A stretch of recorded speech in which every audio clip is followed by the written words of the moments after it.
Bueno, buenas tardes a todos. Vamos a ir empezando ya.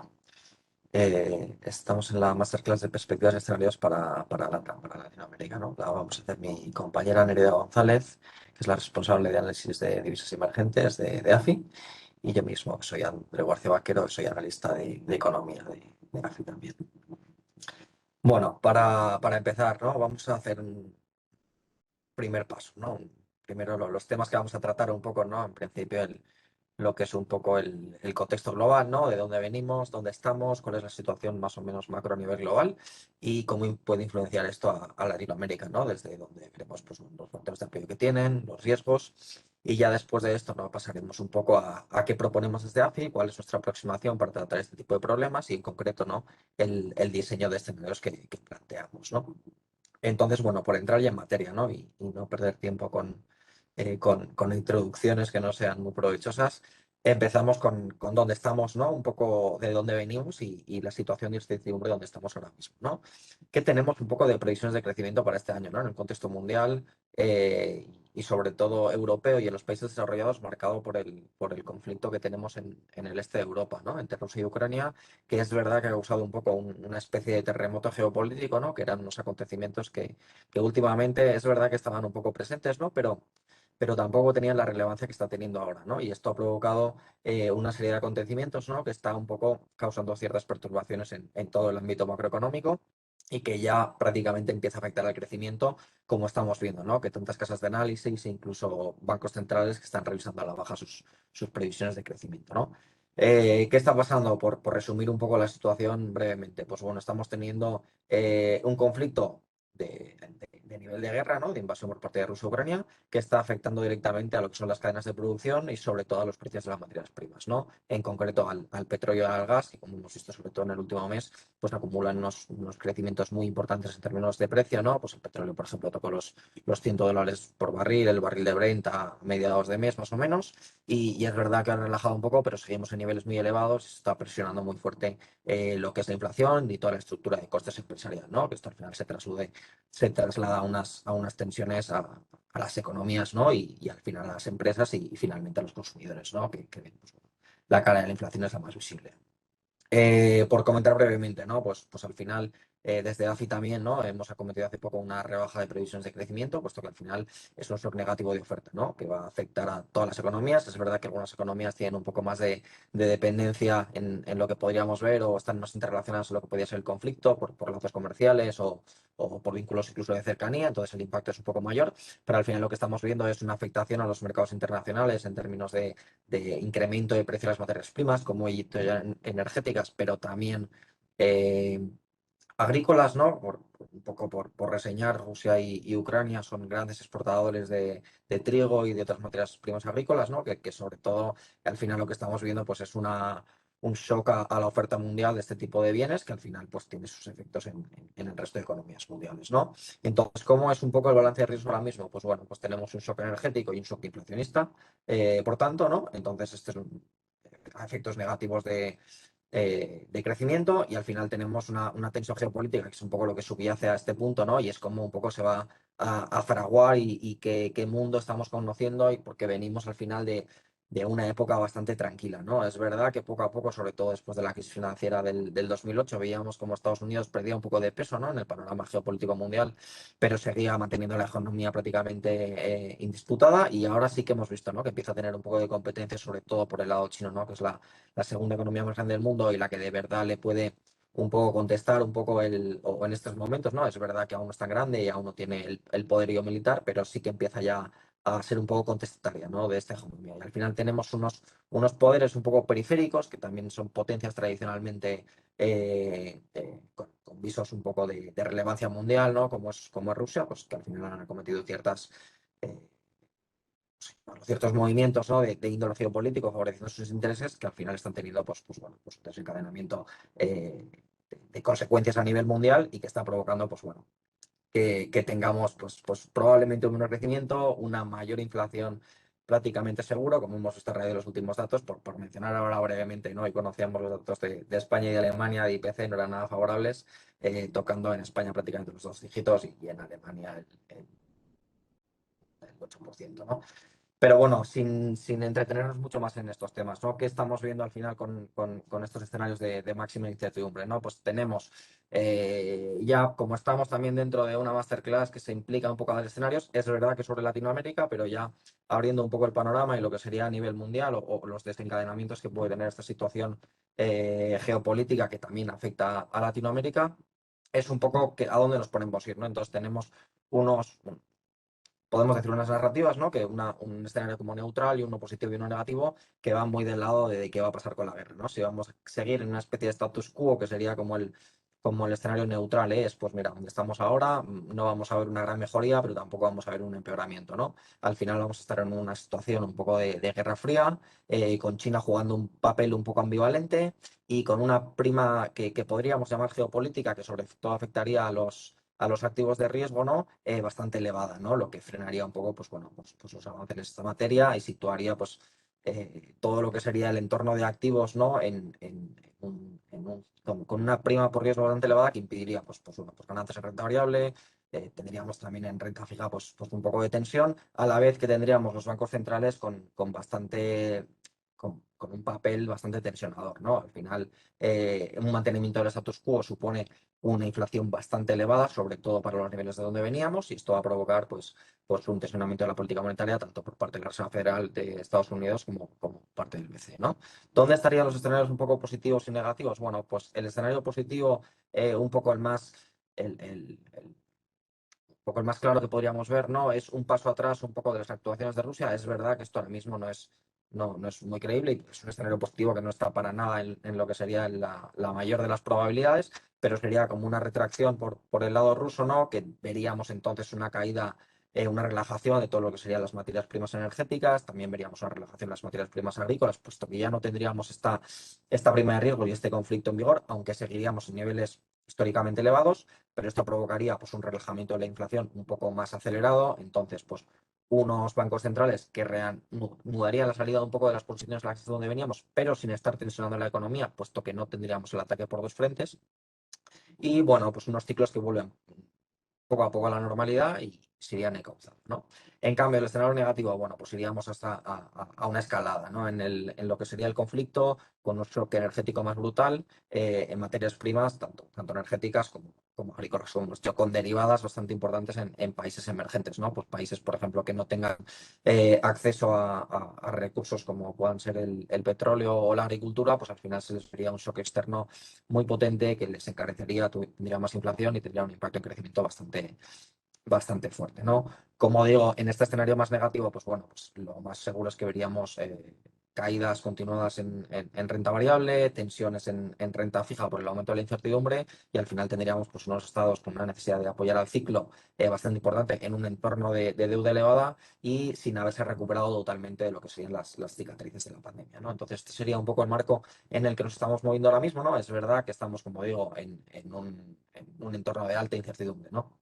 Entonces, bueno, pues poco a poco vamos a ir construyendo, ¿no? Y además, ¿qué punto tenemos también de depresión, ¿no? Porque también de dónde veníamos, aparte de estar saliendo de la pandemia, o donde ya veíamos que, entre comillas, con la emergencia de las vacunas y con los altos porcentajes de vacunación, sobre todo en los países desarrollados, ahora mismo teníamos el problema de las cadenas de valor, ¿no? Que todas estas disrupciones que al final veíamos como la oferta no era del todo capaz a acoplar al tirón de la demanda que estábamos viendo, ¿no? Sobre todo en Estados Unidos, que esto también se estaba traduciendo en Estados Unidos con una inflación subyacente muy potente, derivada de esta potencia de la demanda y de algún efecto de segunda ronda también con los salarios.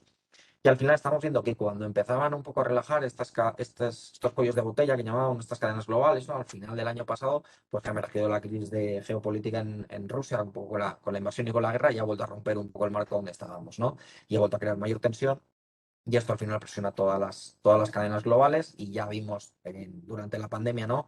Que la economía mundial está muy entrelazada, ¿no? Y que simplemente un parón económico en cualquier país que sea productor de una materia prima concreta o que tenga muchos vínculos comerciales con otros países, pues los paros de oferta, como pueden ser el ejemplo los parones en los puertos de Shanghái, por ejemplo, pues tiene consecuencias globales, ¿no? Entonces, esta mejora que estábamos viendo poco a poco en las cadenas de valor se ha roto completamente y ahora es otro elemento más de riesgo, ¿no? Que va un poco a presionar al ciclo hacia un menor crecimiento, ¿no? Y ya de aquí pasamos directamente a las consecuencias que podemos ver más precisamente en Latinoamérica, ¿no? Que nos comentaba Nereida. Gracias, Andreu. Bueno, buenas tardes a todos, buenos días a los que os conectáis desde México principalmente y quizás en otros países de LATAM, precisamente el área en el que ahora aterrizamos estas ideas que nos ha lanzado Andreu a nivel general, ¿no? Por destacar un titular, pues es el que tenéis en esta diapositiva. LATAM pues, se desmarca del resto de países emergentes y es el área ganadora en 2022. Eso lo vemos principalmente en la renta variable. Veis que el MSCI Emerging Markets pues, registra una caída que roza el 10%, perdón, en lo que va de año. Pero sí que es cierto que cuando desgranamos a qué se debe esta caída, pues viene principalmente lastrada por China, un mercado que ahí está penalizado por la incertidumbre regulatoria, además de la incertidumbre económica con ese control excesivo de casos de coronavirus. Y por supuesto también de Europa emergente, de Europa del Este, esta región que, pues, por directa cercanía con el conflicto de Rusia y Ucrania, que es lo que ha dirigido este inicio de 2022 en los mercados, pues les ha impactado de forma directa y clara.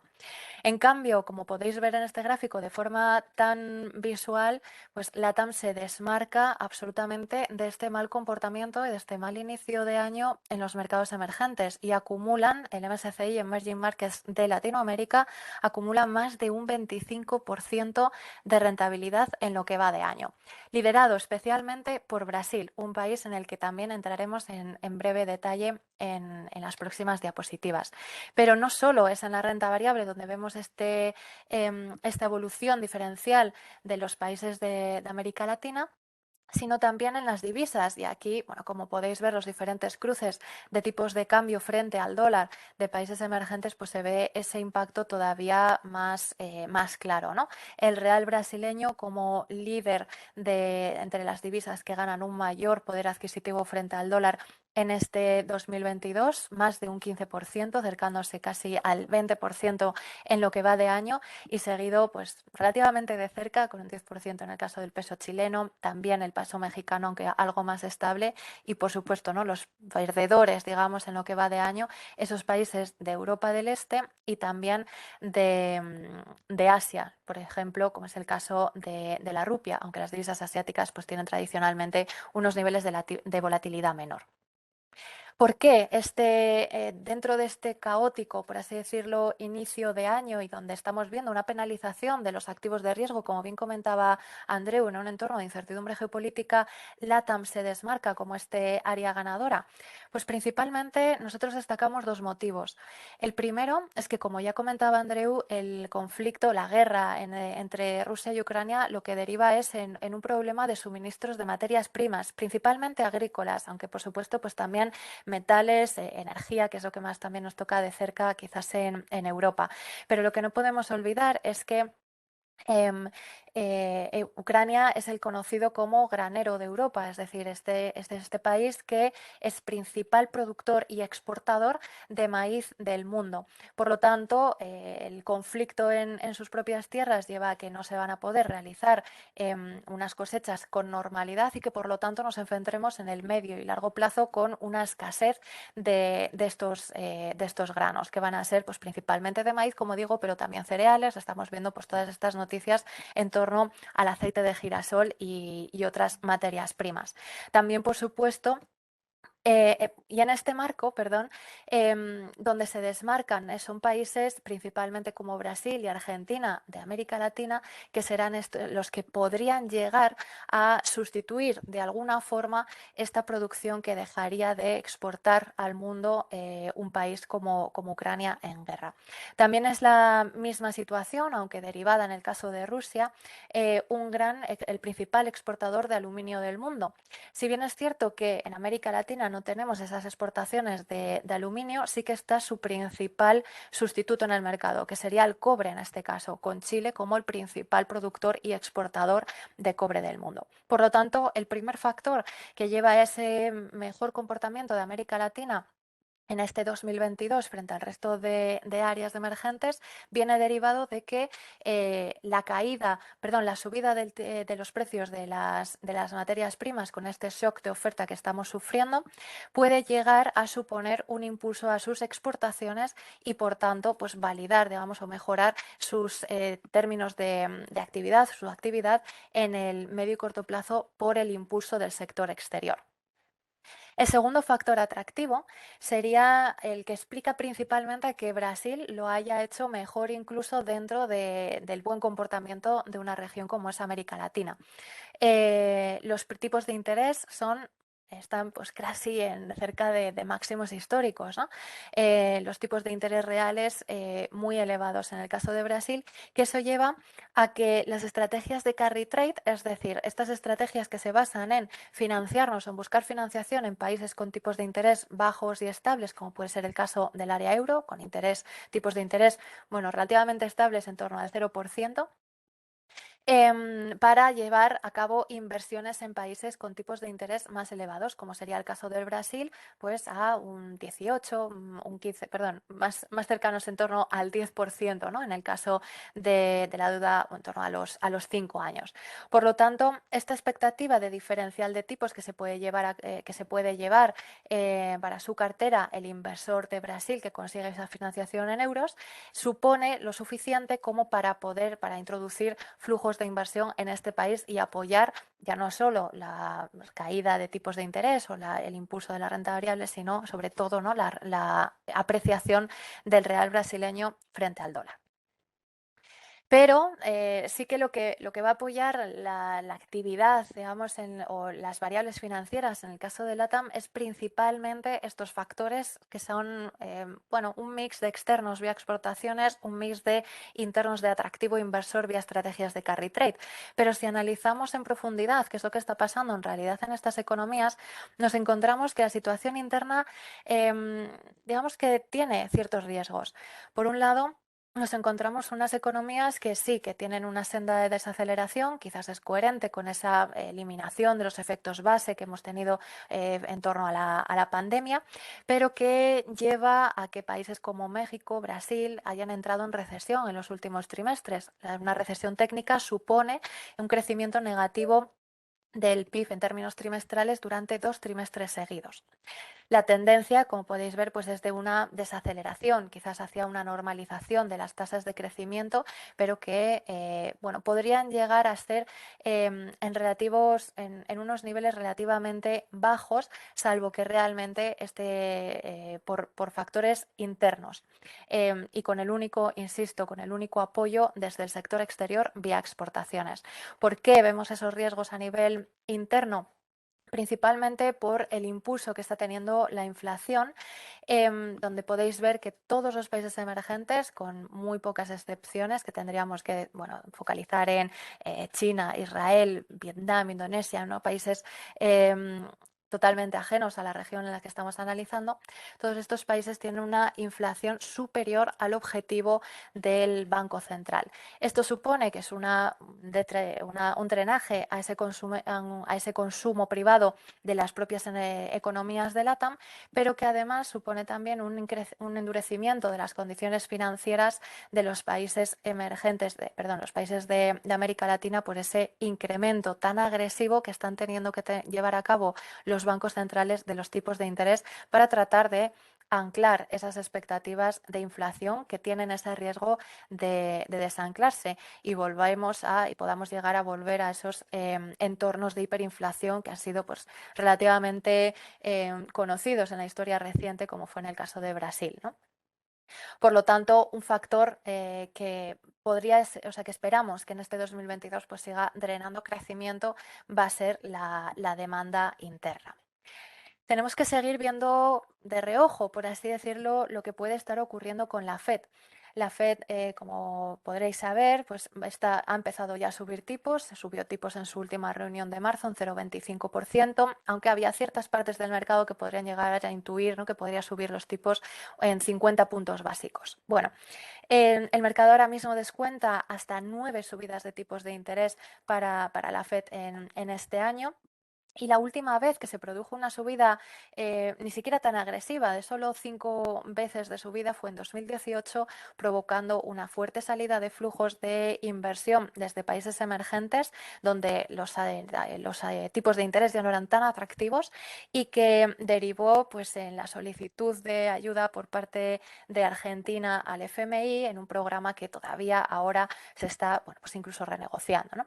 Por lo tanto, tenemos que vigilar de cerca, como decía, las acciones de la FED, y por mucho que puedan llegar a estar descontadas estas acciones por parte del mercado, como también lo estaban en 2018, pueden llevar a una salida, como decía, de flujos de inversión de estos países con cierto sesgo, ¿no? Con cierta percepción de riesgo. Nosotros lo que nos gustaría destacar es que no todos los países son iguales y no todos los países tienen el mismo nivel de riesgo, exposición al riesgo a este evento de subidas de tipos de la FED. Y aquí lo que tenemos que diferenciar son aquellos países que tienen unos niveles de deuda externa, es decir, en manos de inversores no nacionales, además de denominada en divisa extranjera, en dólares. Y si centramos el análisis en países grandes, es decir, Brasil, México, Colombia, Chile, pues son países que apenas o que los niveles de deuda son relativamente bajos, mientras que si nos vamos ya a algunos países más pequeños, sí que nos podríamos llegar a encontrar esos niveles algo más elevados de esa deuda externa y que sí que podrían llegar a sufrir, como decía, esas salidas de flujos de inversión. Por lo tanto, sí que merece la pena distinguir, aunque quizás no sea a nivel país, quizás a la hora de inversión, pero sí a nivel de dos grandes grupos dentro de América Latina, de aquellos países grandes que en principio podrían estar más aislados de esta subida de tipos por parte de la FED, como de aquellos países algo más pequeños que sí que tienen una mayor exposición vía, como digo, esa deuda externa. Y por último, el foco clave de atención que lo vamos a centrar a finales de este año, en el último trimestre del año, en ese mes de octubre, en el caso de Brasil, y que históricamente ha llevado una fuerte volatilidad en las variables financieras, pues son esas elecciones presidenciales. Es pronto quizás aún para valorar cuál puede llegar a ser el impacto. Parece ser que sí que se confirma que al actual presidente Bolsonaro, la alternativa que en principio podría hasta llegar a alcanzar la victoria en estas elecciones, sería el caso de Lula, la candidatura del expresidente Lula. Como digo, es complicado a estas alturas conocer cuál puede llegar a ser el impacto a nivel económico, a nivel de variables financieras, pero lo que sí que nos dice la historia es que cuando ha habido elecciones, en el caso de Brasil, en torno a entre 3 y 5 meses antes de esa primera vuelta electoral, como sabéis, Brasil tiene una primera vuelta de las elecciones en la primera semana de octubre, 3 semanas después sería la segunda vuelta, pues entre 3 y 5 meses antes de esa primera vuelta, los niveles de volatilidad en este caso, el real brasileño, empiezan a ser mayores de lo que teníamos en niveles previos.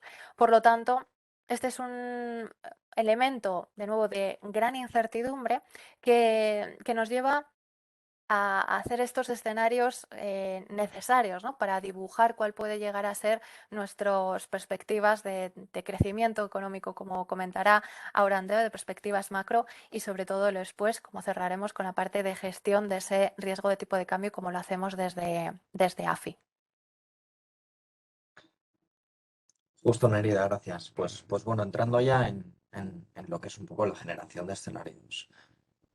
No, tenemos aquí varias maneras de proceder. Es verdad que aquí podemos encontrarnos, bueno, pues unos tipos, ¿no? Y sobre todo aquí enfoques bastante econométricos, ¿no? No me quiero extender tampoco demasiado en lo que es la econometría, puesto que no estamos en una clase de econometría, ¿no? Entonces simplemente mencionaré un poco los modelos que podemos utilizar o los que se utilizan tanto en esta clase de análisis como en otras casas, ¿no? Para intentar dibujar estos escenarios y poder intentar arrojar un poco de luz, ¿no? Y sobre todo, no ya certezas, ¿no? Porque al final lo que estamos dibujando son probabilidades y son eventos adversos o positivos. Y sobre todo, cómo podemos establecer un marco de pensamiento y un marco de gestión de riesgos, porque al final la generación de escenario va muy ligado a la gestión de los riesgos, ¿no? Al final, lo que queremos saber en cierto punto de vista, ¿no? Es cómo arriesgado es un país, como que en caso de un evento adverso, qué me puedo esperar o qué sería lo normalmente esperable, ¿no? Si tengo pues una recesión normal, porque sabemos al final que la economía es cíclica, ¿no? Que tenemos valles, que tenemos puntas, entonces, pues bueno, dependiendo de dónde estemos y dependiendo pues tanto de desequilibrios internos o de desequilibrios externos, pues podemos tener unas afectaciones u otras, ¿no? Entonces, entrando en estas afectaciones, nosotros un poco tenemos varias maneras de proceder, ¿no? Que si bien no están separadas las unas de las otras, sí que nos permiten un poco generar pues, lo que sería un panorama bastante completo, ¿no? Tenemos tres métodos son complementarios algunos, pero que se pueden entender un poco por separado también, ¿no? Uno son las narrativas ex ante, bueno, que poco a poco ya entraré más largo, bueno, entro ya. Eh, en este caso, ¿no? ¿Qué entendemos por narrativas ex ante? Pues al final son un poco aproximaciones que son que parten desde un tono de lo que sería una evaluación de riesgos que hace un experto en este caso, ¿no? Ya sea un economista o sea otro profesional que, que evalúa un poco la situación de un país en torno a los riesgos idiosincráticos que puede tener el país, ¿no? Entonces, en este caso, se puede encontrar como en solitario, es decir, pues yo voy a hacer una evaluación de riesgos mencionando los riesgos que yo creo que pueden afectarme a esta economía, pues supongamos, es como ha dicho Nereida, pues una economía pequeña emergente, pues a lo mejor tengo un riesgo muy importante con mi deuda externa, entonces yo tengo que valorar en un cierto evento adverso, ¿no? Como podría ser pues una subida de tipos mucho más fuerte de la Fed, qué potencial impacto puedo tener en esta economía, ¿no? Entonces, en base a una narrativa que yo puedo establecer, pues diferente un poco gradación, por así decirlo, pues puedo hacer una narrativa muy pesimista, una narrativa un poco menos pesimista, una narrativa central, que es la que yo creo que va a ser la más probable y por donde van a discurrir los acontecimientos, pero siempre tengo yo mi marco de pensamiento donde, pues si yo creo que va a ir la cosa un poco peor o un poco mejor, tengo estos canales que me van a proveer de esa información, ¿no? Y al final eso es lo que intentamos establecer. Entonces, pues al final, en base a esta narrativa, ¿no? Pues se proponen ciertos eventos y ya al final establecemos, pues bueno, pues sería un escenario central y los escenarios alternativos, ¿no? En el contexto en el que estamos ahora, más allá que podría impactar como a Latinoamérica, pero que también podría afectar a algunos países desarrollados, ¿no? Pues la persistencia en las tensiones de las cadenas de producción. ¿Cómo puede afectar esto a los países de Latinoamérica? Pues al final tendremos diferentes afectaciones, ¿no? Pues por ejemplo, Latinoamérica es dependiente sobre todo de bienes industriales de la tecnología, por ejemplo, que se producen en países desarrollados. Entonces, pues bueno, pues disrupciones en este sentido pueden afectar su crecimiento. Pero ¿qué punto positivo podemos tener en cambio? ¿No? Pues que son productores de materias primas, como ha comentado Nerida, por ejemplo, Chile con el cobre. Pues aquí el shock que tenemos mundial en precios de materias primas industriales o en concreto el cobre, pues para la economía chilena no es un efecto negativo, aunque esto, si lo miráramos de una perspectiva global o de una perspectiva tradicional de análisis, pues si no nos centráramos en las idiosincrasias del país, no llegaríamos a ver por qué este evento pues, es favorable para su cuenta corriente, para sus exportaciones y al final supondrá un aumento de las rentas y un crecimiento un poquito más importante del PIB, ¿no? Entonces, como digo, cuando establecemos un poco las narrativas, podemos también combinarlas, ¿no? Muchas veces el emprender una perspectiva de narrativas para la generación de escenarios no se hace en solitario, ¿no? Sino que simplemente se combina con los dos siguientes puntos que tenemos, ¿no? Como si pasamos, por ejemplo, al de las distribuciones históricas, ¿no?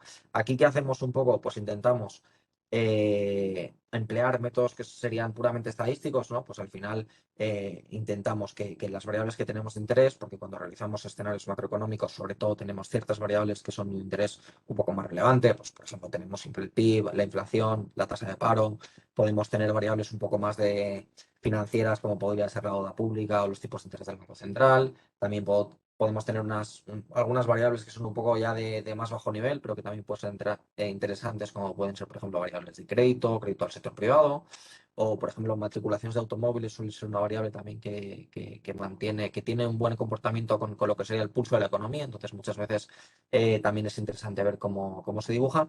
Entonces, con la aproximación de distribuciones históricas, lo que intentamos hacer es ver qué ha pasado en el pasado, ver qué rangos se suele mover la economía, tanto en los picos como en los valles, para intentar tener como una especie de bandas de confianza, para decir, vale, pues si me enfrento hacia una recesión adversa, pero que creo que va a ser pues de menor intensidad que la recesión que tuvimos en la crisis financiera, pues entonces por dónde se tendría que mover la economía, qué impacto podríamos tener en el PIB, por ejemplo. Entonces, al final aquí, sobre todo, tratamos con desviaciones históricas, entonces pues, vemos un poco la sensibilidad de las variables a, a ellas mismas, ¿no? Sobre todo cómo se ha movido en el pasado y pues si normalmente tiene un crecimiento tendencial de X y una volatilidad de Y, ¿no? Pues entonces un escenario positivo me puede esperar que esta variable pues se sitúe en torno de X más 5, ¿no? Por ejemplo. Entonces, pues esto es lo que intentamos hacer con esto. ¿Cómo se conjuga esto un poco con la narrativa? Pues bueno, pues al final la narrativa sobre todo nos provee de un marco analítico y de un marco de identificación de variables o de canales, y con las distribuciones históricas lo que hacemos también es ponerle número y poner un poco de análisis cuantitativo al cualitativo, ¿no? Entonces conseguimos, por ejemplo, pues un análisis bastante cerrado en el que tenemos, por ejemplo, yo siempre digo, ¿no? Una historia que contar, una evaluación de los riesgos de la economía en base a su estructura, en base a su perspectiva histórica, en base a su tono político, porque quiere decir que aquí probablemente en Latinoamérica tenemos bastante afectación desde el punto de vista político a lo que serían los determinantes del crecimiento, y son variables también a tener en cuenta, ¿no? Y ya por último, ¿no? La otra pata que también comentábamos bueno, como foco de hacer generación de riesgos, ¿no? O escenarios alternativos, como lo queréis llamar, son los modelos estructurales, ¿no? Aquí sí que nos vamos un poco al punto más econométrico, ¿no? Que es la parte de la economía que más se fundamenta en la estadística y en el análisis matemático y cuantitativo para la realización de modelos y de previsiones macroeconómicas, o el análisis un poco de estructuras económicas entre ellas. Y es como con estos modelos econométricos estudiamos un poco cómo se relacionan las variables, ¿no? Entonces, pues al final, con las variables que he mencionado justo anteriormente, en vez de estudiarlas un poco por sí solas, o un poco teniendo en cuenta únicamente su variabilidad histórica con ellas mismas, estudiamos unas variables un poco más en conjunto, ¿no? Entonces, estos son unos modelos que bueno, pues tenemos, por decirlo de una manera, dos tipos de modelos, ¿no? Que son, unos son los modelos de vectores autorregresivos, y os pongo algunos ejemplos, VAR, SVAR o VIVAR. Como digo, no vamos a entrar en un poco en el fondo de la econometría, porque tampoco es el objeto de esta cuestión, pero un poco porque lo conozcáis o que sepáis que existen este tipo de modelos, y otra tipología de modelos que son los modelos de equilibrio general, ¿no? Entonces tenemos estas dos patas que, bueno, que se diferencian en, en dos puntos bastante radicales, pero bastante muy importantes, ¿no? Que uno es el encaje teórico que tienen los dos.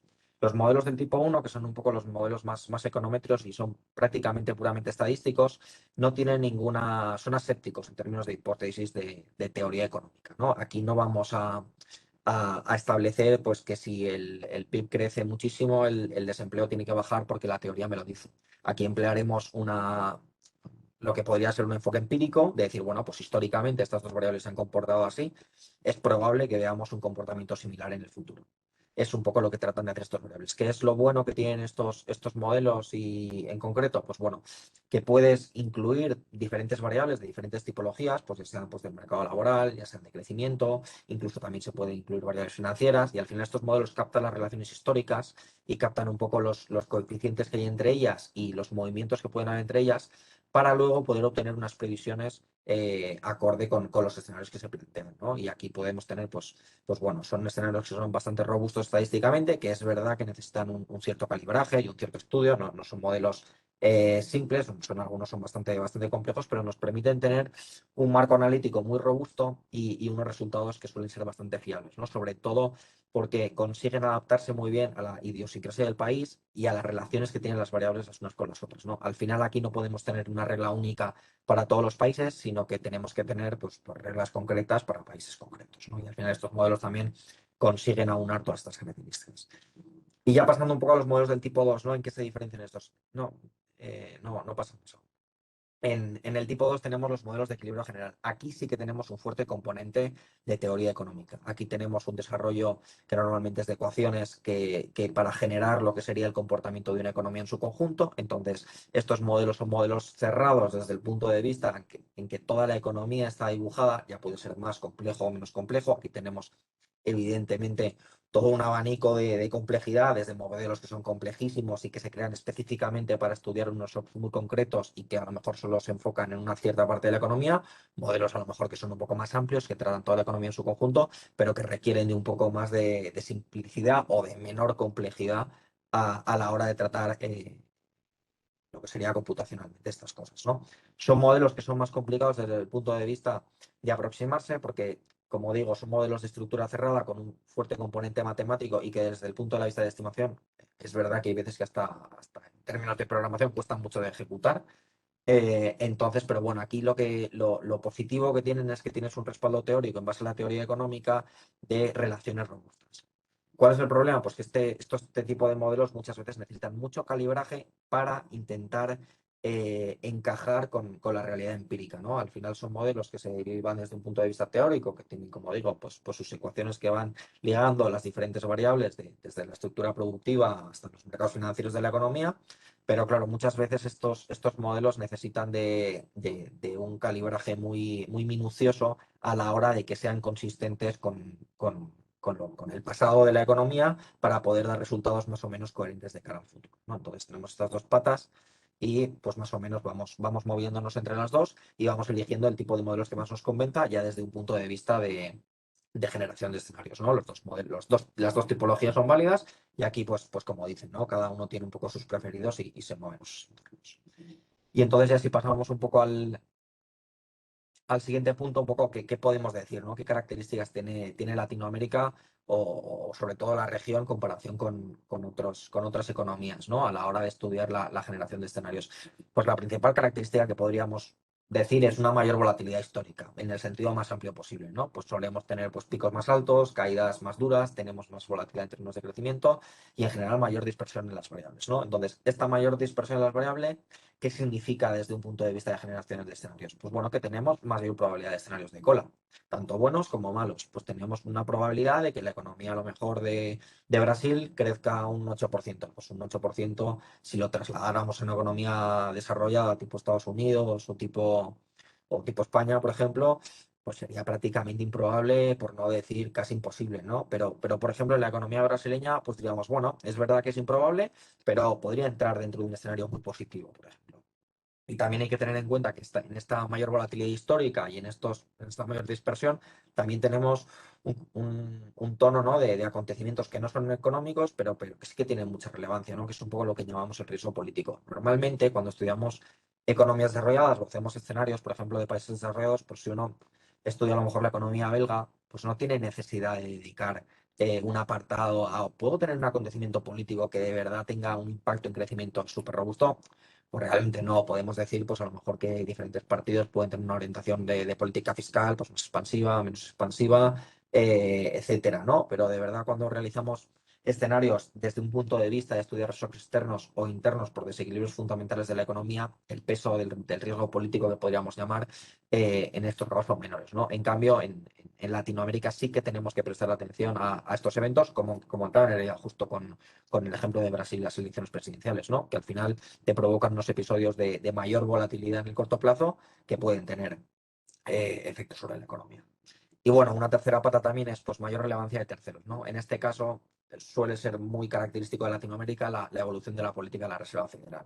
Al final tenemos unas economías que son en gran parte dependientes del dólar, incluso algunas como puede ser Panamá, que utilizan el dólar de facto como moneda de circulación, que entonces están prácticamente atadas a la política monetaria estadounidense, ¿no? Entonces restricciones en política monetaria o expansiones de política monetaria pues tienen efecto en sus economías. Aquí también impacta mucho pues, la deuda externa, como también ha comentado Nereida.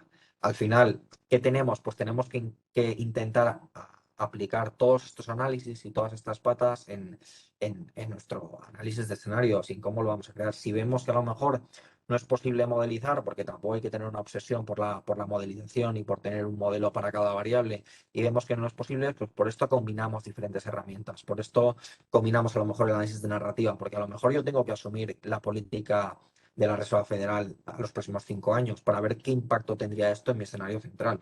Y a lo mejor mi escenario alternativo puede ser, oye, ¿qué pasa si tenemos un diferente escenario de política monetaria en Estados Unidos que tiene un impacto bastante intenso en la economía latinoamericana que estoy estudiando y al final de eso, pues me supone un mayor impacto económico, tanto positivo como negativo. Entonces, estas tres patas nos permiten enfocar cómo en la idiosincrasia que tiene Latinoamérica, que hemos comentado, al final acabamos generando con unos escenarios compactos, unos escenarios que son robustos tanto desde el punto de vista cuantitativo, porque tenemos las herramientas para un poco para fabricar estos escenarios, y tanto desde el punto de vista de teoría económica como de narrativa para poder crear análisis robustos, ¿no?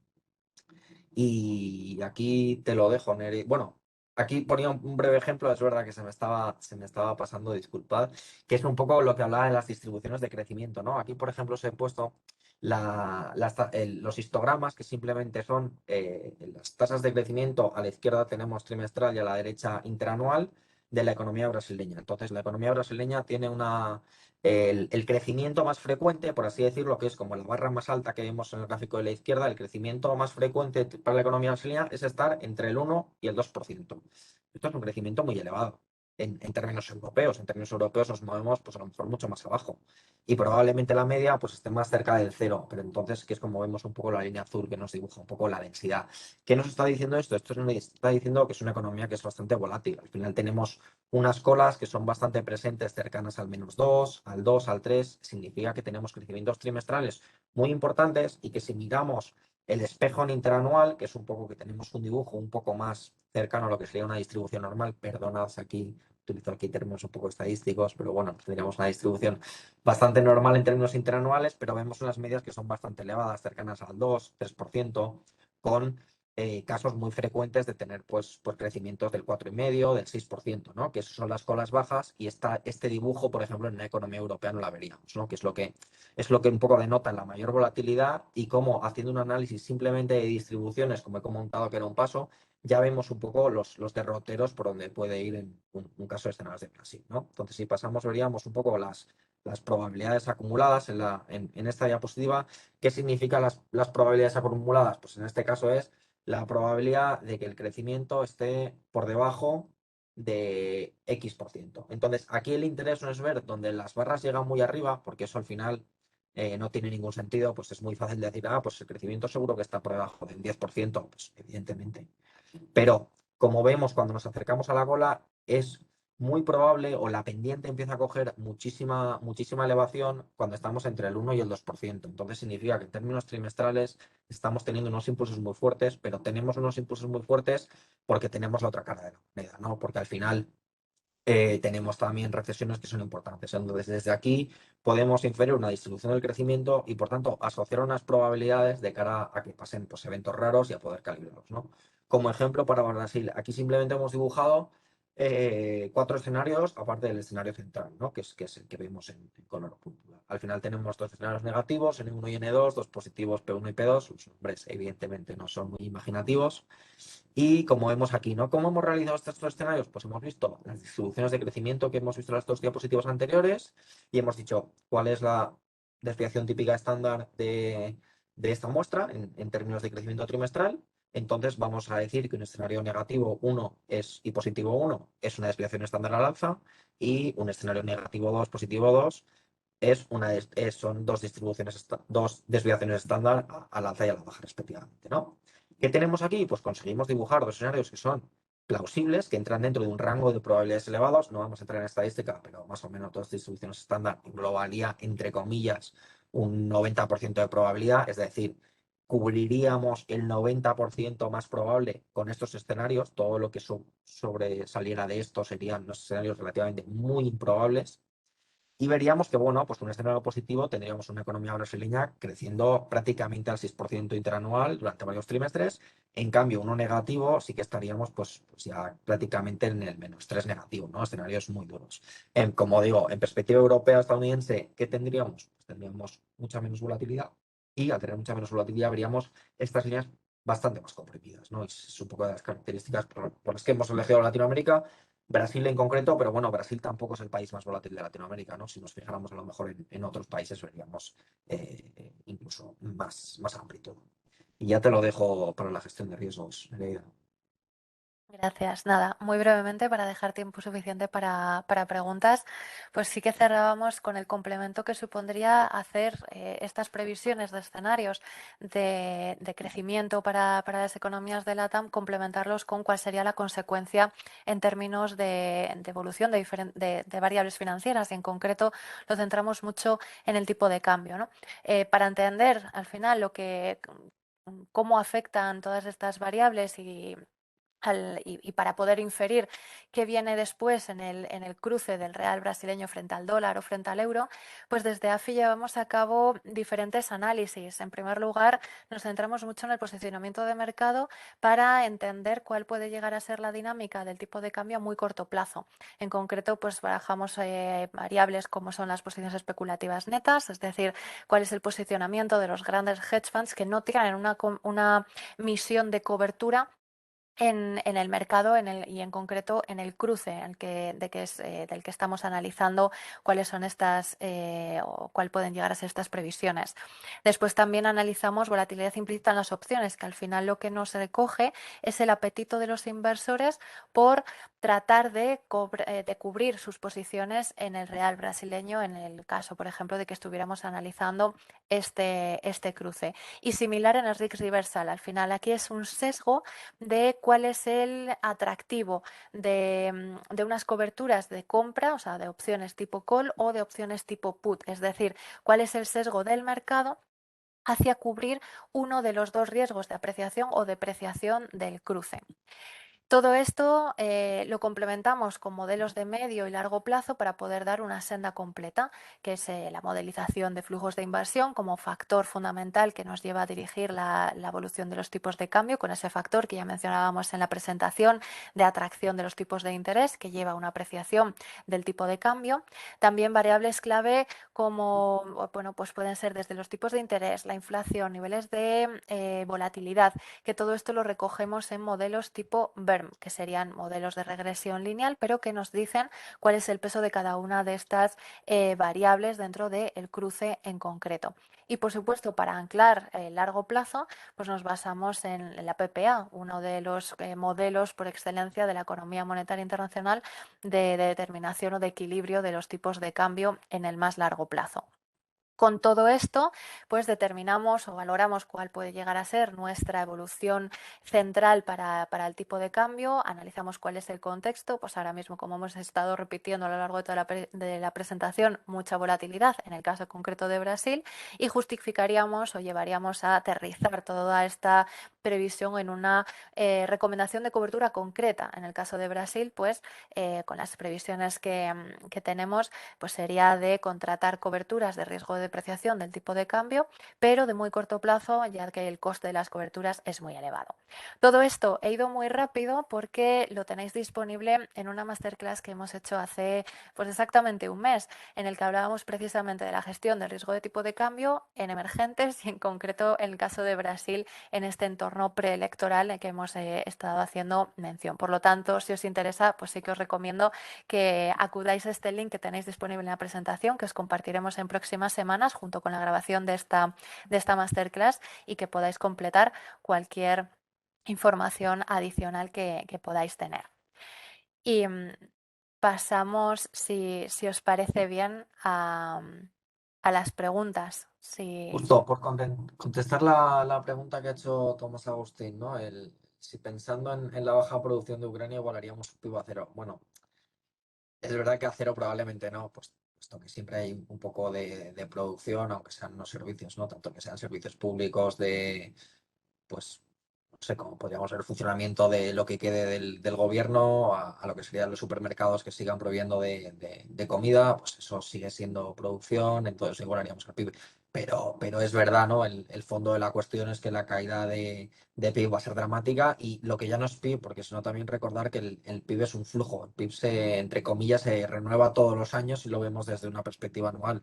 Es cómo vamos generando riqueza. Es una riqueza que se acumula y lo que estamos viendo en Ucrania concretamente es una destrucción de riqueza brutal. Al final estamos viendo destrucción de capital público, ya sea destrucción de carreteras, edificios, etc. Eso no lo vamos a ver en el PIB, que también hay que tener en cuenta a veces.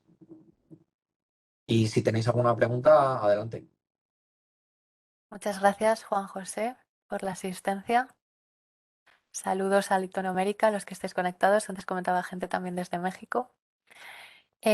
Tomás, se va a subir principalmente a YouTube, pero se os va a compartir un email a todos con tanto el enlace a la grabación como a la documentación que hemos utilizado. Os llegará pues en el plazo de unos días, una semana aproximadamente.